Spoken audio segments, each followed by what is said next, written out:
Hello everybody, my name's Ryan and I'm a driving instructor. Today, evangelists.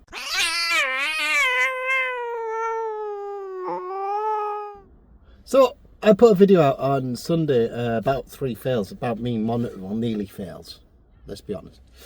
I said nearly fails because they were nearly fails. DVSA nearly failing, Arriva kind of sort of semi-failing because they can't get enough drivers because they're not kind of taking enough, paying enough attention to minimum wage and things like this, and paying the drivers not enough, which is a hotly disputed issue, no doubt about it. And then about EVs, but you know what, subscribe to the channel, it's free. Sunday's video was kind of a bit of a throwaway, right? I'll be honest, electric vehicles are not for me. They have said it, can't take it back. In my job, it is not for me, for what I do as a driving instructor. Got it? There. That's my argument. For me, for the thing that I do personally as a driving instructor. Now it turns out that EVs are actually not suitable for around about 50% of people. Oh, keyboard taps or screen taps. I can hear you typing away already. Furiously smashing that keyboard going, oh, he's wrong again. Right, first of all, at least 30% of people who live in houses cannot charge outside their house for various reasons.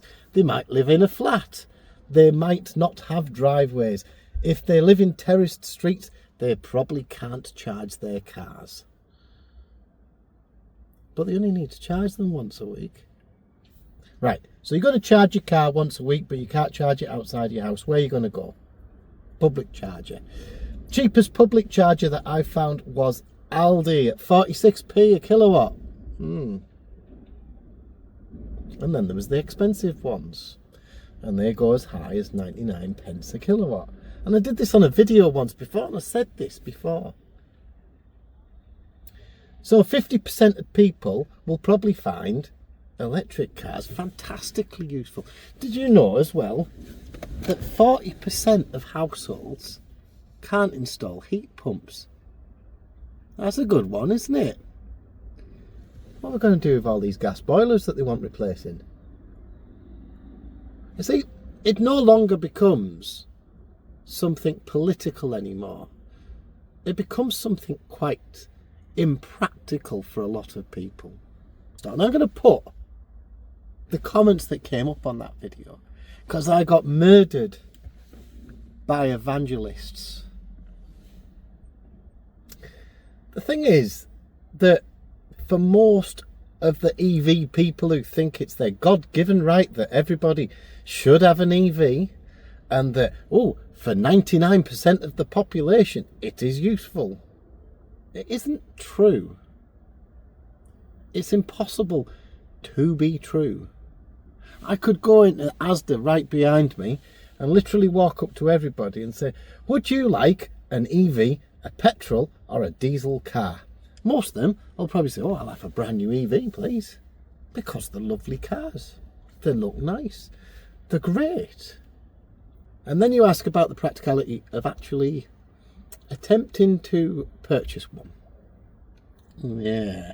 Or, as the comment said, lease them. I probably could. I'm probably in a really unique position where I could probably lease a Corsa. And if I went to a Corsa dealership, Vauxhall Stellantis dealership, then I could probably lease that Corsa for probably a little bit more than a petrol equivalent. Possibly. But I'm in a unique position. Not everybody has got a little bit of money or a card to trade in to get a brand new car. Not forgetting that car on lease is cheaper but residual values then fall. Anyway, we'll not go into economics, I don't think. The same person who put this comment on also said it was well within my range. Right, I've got a student who lives 25 miles away from me. Now, the reason she does is because I live in Northumberland, and Northumberland is a bloody big county, right? And in a postcode area, you've got to do what you've got to do. You've got to cover people. You've got to drive out. So I've got to drive 25 miles to this customer, and I love taking this customer out. And if she's watching, I still love you. 25 miles there, 25 miles back on the lesson.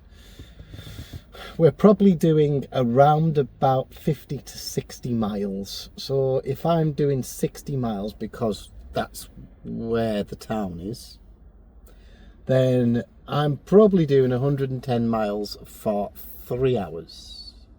What do we do for the rest of the day? If I've used that distance, 110, that's assuming that range is very accurate, which we know it isn't. Let's go get a lovely BYD, whatever the it is. Right? Let's go get one of those new Chinese electric cars. And I've got 100-mile range left. Alright, and some of them I might have 150 miles of range. That isn't going to cover my day. It's simples, really. And it's not about range, and it's not about, time management. Bugger off. I'm not interested in time management, or adapting to this new technology, or maybe changing every... You for real, really, do you think that everybody is going to change their ways? Oh, education. I don't think it is. I think genuinely it's a political football that has been passed around so many times, people are getting sick of it. Capable of being recharged overnight. Where? Where am I going to charge my car? I've already been told, and if I go onto a particular website, which I'll come back to, that I can't have a charger outside my house. What do I do then?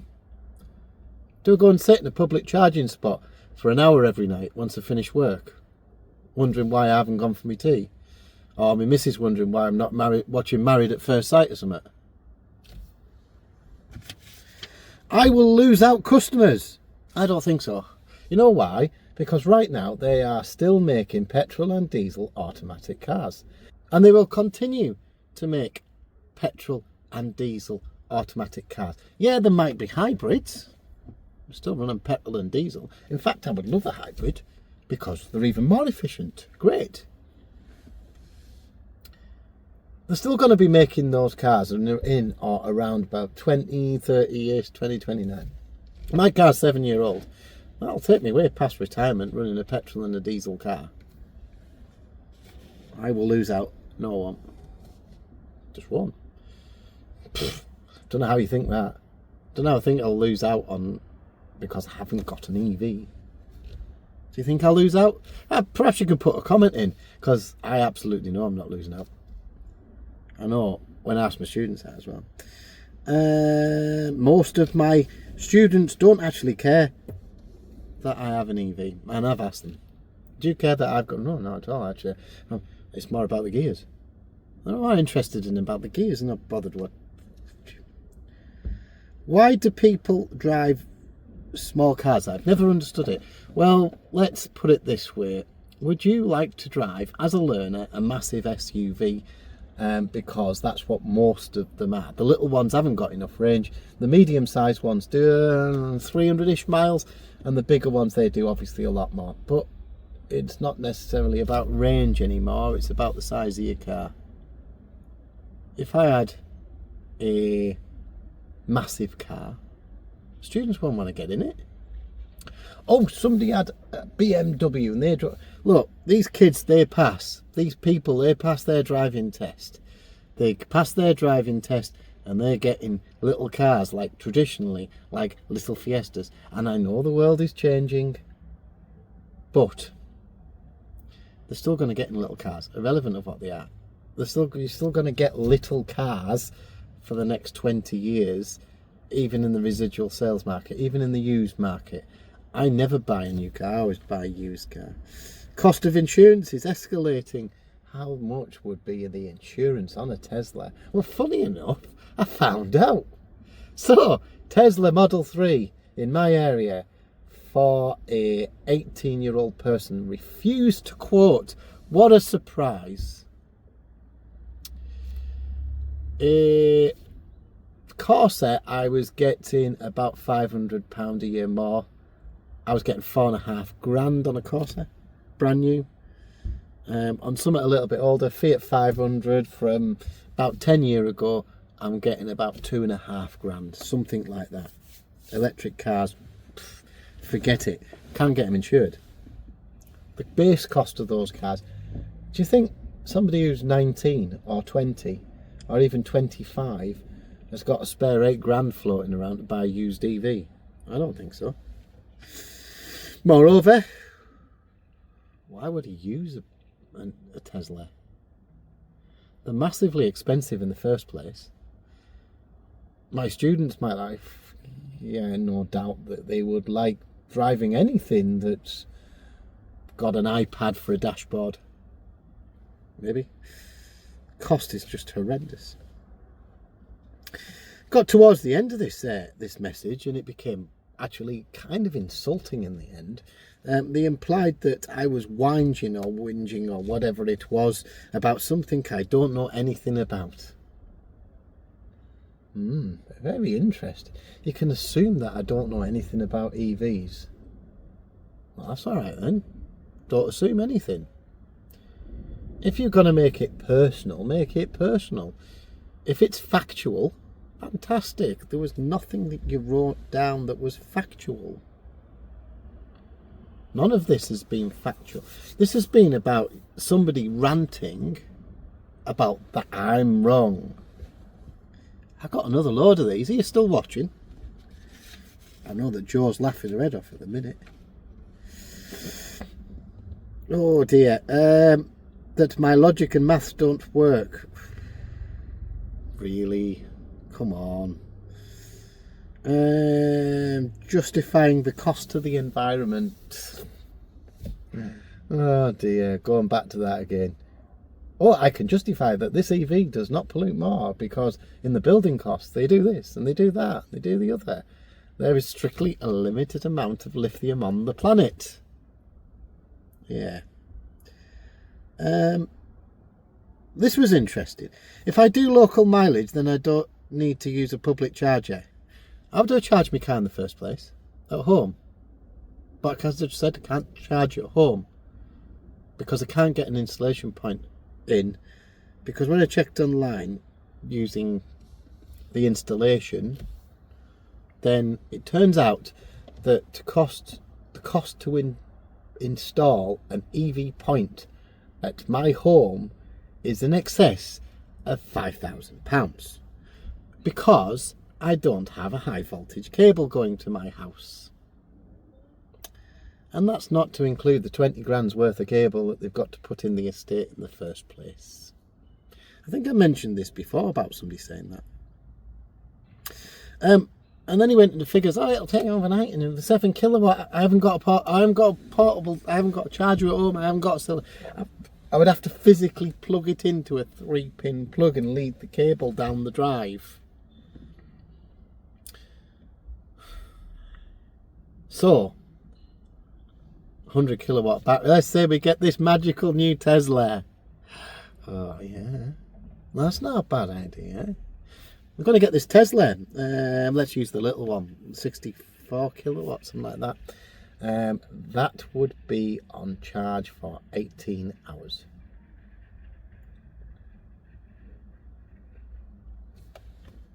You see my point here? That you've got to think about what you type. I'm having a real laugh that, petrol over 8. You know what? I was saying about my tariff, it's 18 pence per kilowatt hour. Yeah, fair enough, I'll be a third cheaper. I worked out it'd be quarter the cost of petrol equivalent mileage, not including the base cost of the car. And that's assuming that I can charge it home on that 3-pin plug, which I can't.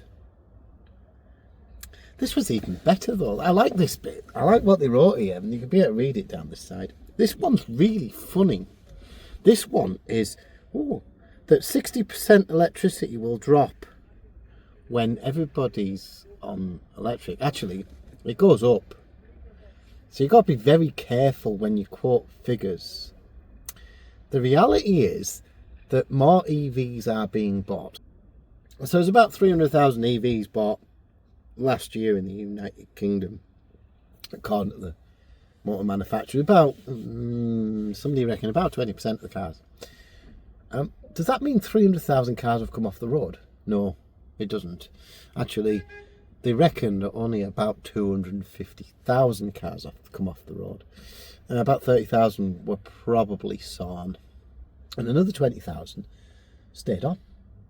They weren't scrapped, they just stayed on, because you need an additional amount of cars every single year to add to the population of cars, because that's how we use them. We got addicted to cars, and the government said, oh, have some cars, they make you addictive. And then they've said, oh, you can't have those cars anymore, have these nice new battery ones, and people are getting there.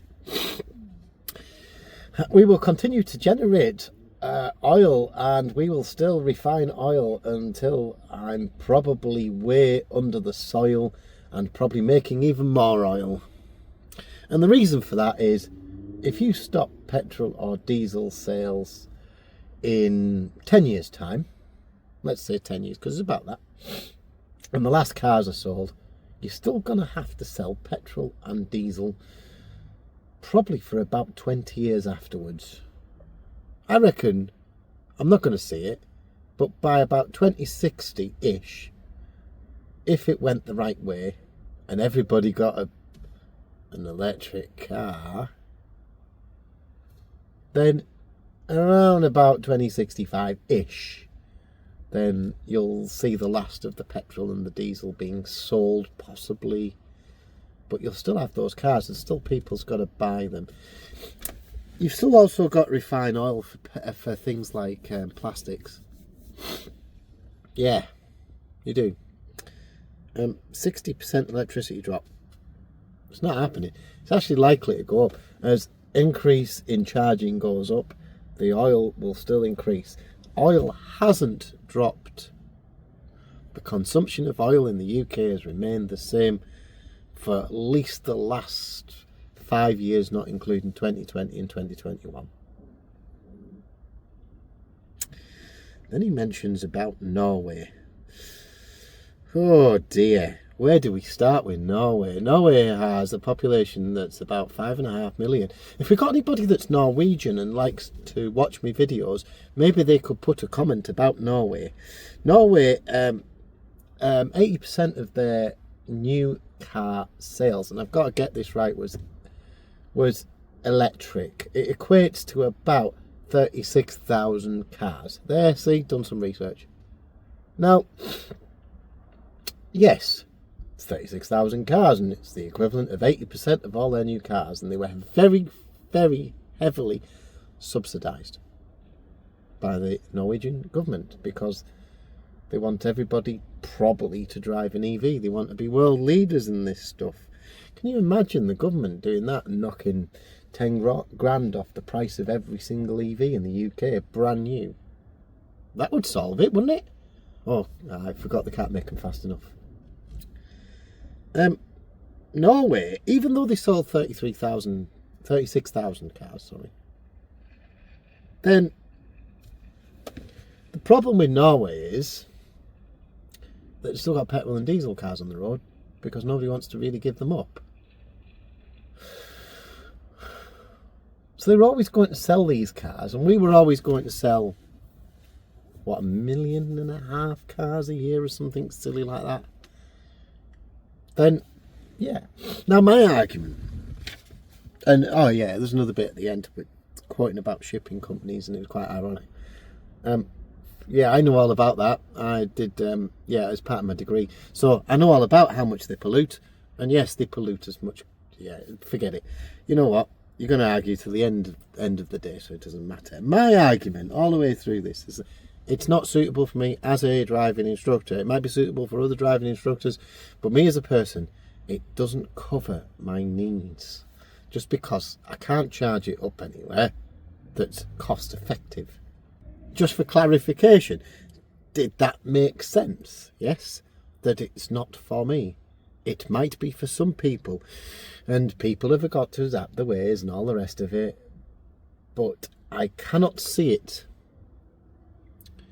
where every single car on the road, and I'll reiterate this, is electric. Have we got that? Finally, yes, finally. Yes. You can have your own views. I like a nice hot debate. But come on, be factual and keep to the truth. Also, don't be insulting. It's not worth it. You're not big, you're not clever, you just become a troll. If you have hard evidence, great, present it. But if you don't, then why mention it? Why bring it up?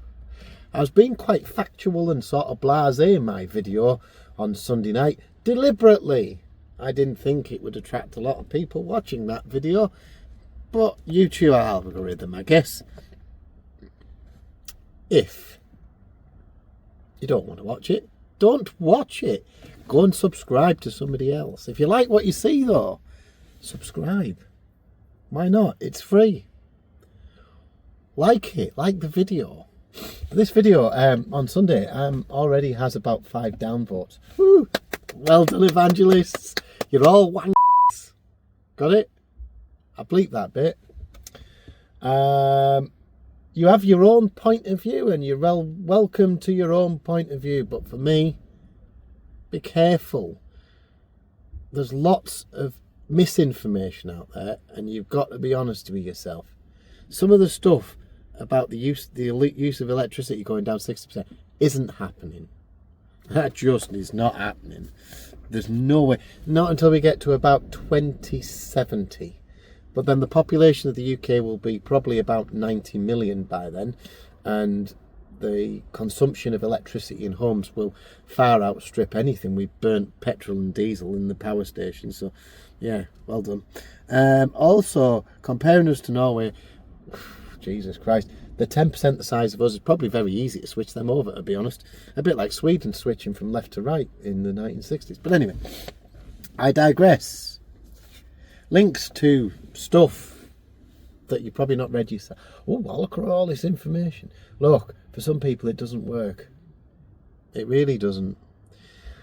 On another note, which comes to a note, somebody bought a note from 10 years ago, and I think it was CarWow, and he's getting 30% battery problems, so it's down 30%.